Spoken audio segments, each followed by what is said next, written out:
hit the subscribe button and press the bell icon for more video. Hi, I'm Esmeralda Quintana. I'm a ZOS Performance Analyst here at the PKC site. I just want to show you one of the machines I work on. So, come. So this is a Z14 double wide.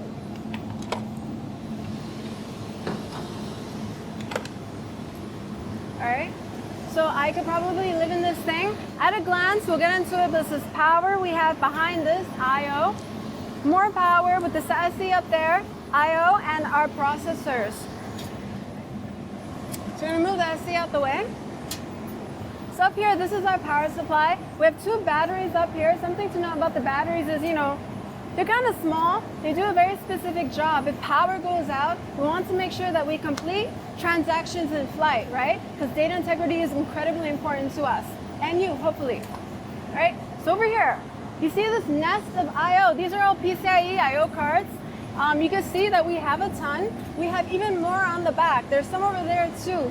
And if you just look at the rat's nest that goes down and is fed into the bottom, these cards we have OSA, FICON, we even have ZDC for data compression. A lot of cards here doing a lot of jobs, moving a lot of data. All right. Now this side, as I promised, even more I/O cards. Like I said, more on the back. We have another battery pack over here. And up here is the SC. Now, if you look, we talk about all this I/O, right? Come here. We have a switch for the internal network. We have that much activity going on that we need this. It's incredibly complex. And while you're looking, take a peep at this thing, okay? So this is a light bar, right? So let's just say you're working on the frame, right? And you notice, I/O card is going down, or maybe you just want to upgrade one. Maybe you have a problem child CP, but you're working remote. What you're gonna do? You can actually talk to the SC and light this up. This will actually point an on-site technician in the right direction. This will route them to a specific location. Now, real quick. Oh, come here, it's right here. There's a light board for PCIe cards as well, right?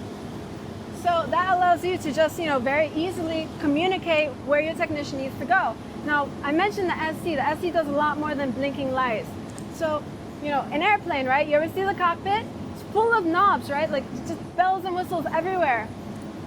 That's what the SC is at a glance. So you think about this huge frame, you can tell it's complex, right? You saw those wires, you see this amount of processor drawers. What the SC does, it's the buttons and knobs of the airplane, right? So let's just think about an LPAR. What do you need to set up for an LPAR? Number of processors, are they shared or dedicated? How much storage? I mean, certainly you would have the real estate for that amount of buttons necessary. I mean, this thing is huge, I could live in it, but you don't want to handle that, right? You don't want to deal with all those buttons.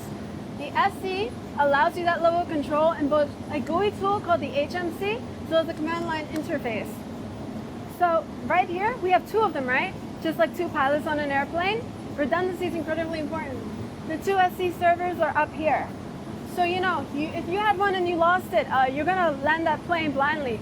So redundancy is important. That's the SC. Very good. All right, so here's our processors. Now we have 4 drawers, right? 1, 2, 3, 4. Each drawer itself has tubes of coolant pushing in cold water, taking out hot. That coolant means pipes. Down here, it's hitting the radiator, it's cooling, warm air is blowing in the back, which I think I'll show you. So let's do some quick math, right? Each one of these drawers has 5 chips. Don't be confused. Each chip has 7 to 10 cores. So let's take the lowball processors available, right? 5 times 7 times 4, that's 140 processors. 140. That's a lot. So I want to show you the back so you can see how this thing's being cooled.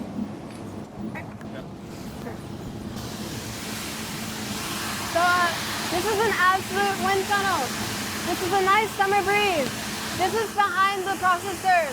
They're all getting cooled and this air is coming out hot. So she is working very hard. And as I promised, more I/O over here, battery pack. I'm going to try to close this. All right, real quick. So I wasn't lying, even more I/O cards on the back. She's nice and warm actually. And those to the back of our power supply. And look at the nest too. Remember the other side, we have just as many over here. So where are those wires going? We have network, right? But we also have storage. This is the back of one of our storage units. You can see just as many wires, right? Not as interesting from the back. You can see the complexity of the network that's hooked into this This machine is not just hooked online, but it's hooked to many of the frames we have on site. Right? And this is the front of our hybrid storage. Now, it looks pretty, right? Look here. Every one of these storage arrays is full of what? Each one of these slots has about 2 terabytes of storage. I'm not even gonna try to do quick math and add that up. So we have so many of these. What are these guys over here? If you look closely, you can see these are all, this is flash, solid state. So we have tons of storage going out of this. These guys are incredibly fast, working on fast networks with those fast PCIe cards. And since this is hooked up to so many things on site, remember the SC? We had a computer for a computer. We did it again. Right here, this guy controls the storage, like the data. So every machine that hooks up to this doesn't want to worry about what everybody else is doing. This guy handles your data integrity for you at a very, very, very good performance, which is really incredibly important when you're dealing with spinny disk storage. So yeah, so backing up, I don't know if you want to take a glance at like the machines we have here. We've got a lot, okay? Just like that Z14, we've got like 20 in the back. And that's just one floor of one building here at the Poughkeepsie Labs. So a lot of work being done at any moment, a lot of machines turned on, a lot of warm air being blown out the back. So thank you. I hope this inspires you to learn a lot more about the mainframe. As you can see, they're incredibly complex, and have fun with it. Okay, thank you.